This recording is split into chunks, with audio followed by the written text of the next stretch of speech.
If there's one sauce that has a reputation for being difficult, a sauce that strikes fear into the hearts of chefs everywhere, it's Hollandaise. Now Hollandaise, just like mayonnaise, is a fat and water emulsion.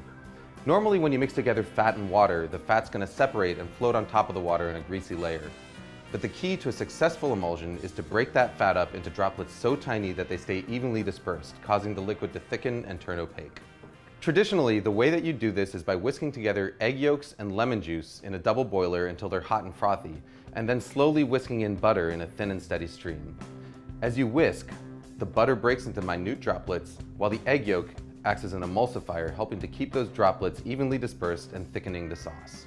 What you get is a creamy, smooth sauce with a rich texture and mild flavor that's perfect for vegetables, fish, and eggs.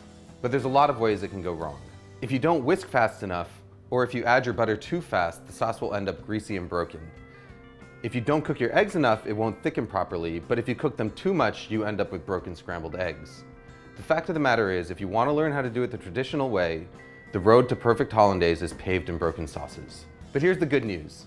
There's an alternative method that is completely foolproof, produces a Hollandaise that's every bit as good as the traditional version, and takes about a minute start to finish. All you need is a small pot, a glass measuring cup, and a hand blender with a cup that barely fits its head. We start by combining an egg yolk, a teaspoon of water, a teaspoon of lemon juice, and a pinch of salt in the bottom of a blender cup. Next, we melt a stick of butter on the stovetop until it's completely hot and bubbling. It should register about 220 degrees Fahrenheit with an instant read thermometer. Pour that butter into a glass measuring cup.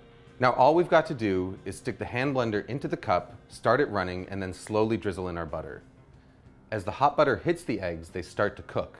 By the time you've added all of your butter, about 30 seconds later, the eggs are fully cooked and you've got a smooth, creamy, hot Hollandaise sauce that is completely indistinguishable from one made using the traditional whisking method. Hollandaise is at its best right when you make it, but if you want to store it, your best bet is to keep it in a small, lidded pot in a warm spot somewhere near your stove.